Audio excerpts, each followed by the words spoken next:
మహిళలపై రోజు రోజుకు వేధింపులు ఎక్కువవుతున్నాయి. చిన్న పెద్ద తేడా లేకుండా మహిళలపై అఘాయిత్యాలు, దాడులు జరుగుతూనే ఉన్నాయి.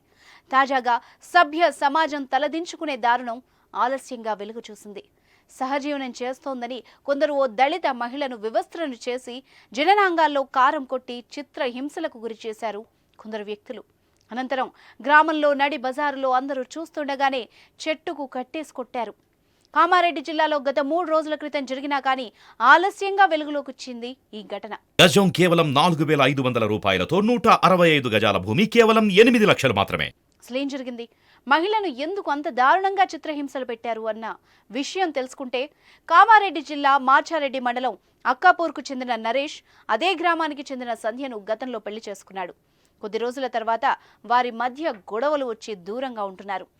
నరేష్ కామారెడ్డిలోని ఓ రైస్ మిల్లులో కూలీ పని చేసుకుంటూ అక్కడే ఓ ఇల్లును అద్దెకు తీసుకుని ఉంటున్నాడు. కొద్ది రోజులుగా రాజన్న సిరిసిల్ల జిల్లా గంభీరావుపేట మండలం నాగంపేటకు చెందిన ఓ దళిత మహిళతో అతనికి పరిచయం ఏర్పడింది. వీరిద్దరూ సహజీవనం చేస్తున్నారు. వీరి వ్యవహారంపై ఆరా తీసిన నరేష్ మొదటి భార్య సంధ్య 4 రోజుల క్రితం తన బంధువులతో కలిసి కామారెడ్డికొచ్చింది. గదిలో నరేష్తో కలిసి దళిత మహిళ ఉండడం చూశారు. అందరూ కలిసి నరేష్ దళిత మహిళను వివస్త్రను చేసి చితకబాదారు. మహిళని కూడా చూడకుండా చెప్పుకోలేని చోట్ల కారం చల్లి కొట్టారు.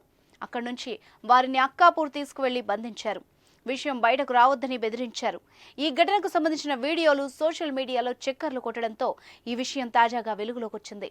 బాధితులు పోలీసులకు ఫిర్యాదు చేసినా కూడా పట్టించుకోవడం లేదన్న విమర్శలు సైతం వినిపించాయి. ఘటన జరిగిన కామారెడ్డి మండలంలోనే ఫిర్యాదు చేయాలని సూచించినట్టు సమాచారం. బాధిత మహిళ ఫిర్యాదుతో కామారెడ్డిలో 4గురిపై కేసు నమోదైంది. ఈ ఘటనను కామారెడ్డి జిల్లా ఎస్పీ సింధు శర్మ తీవ్రంగా పరిగణించారు. విచారణ చేపట్టాలని ఆదేశించారు. దాడికి పాల్పడిన నరేష్ భార్య సంధ్య మరో 3గురిపై అట్రాసిటీ కేసు నమోదు చేశారు.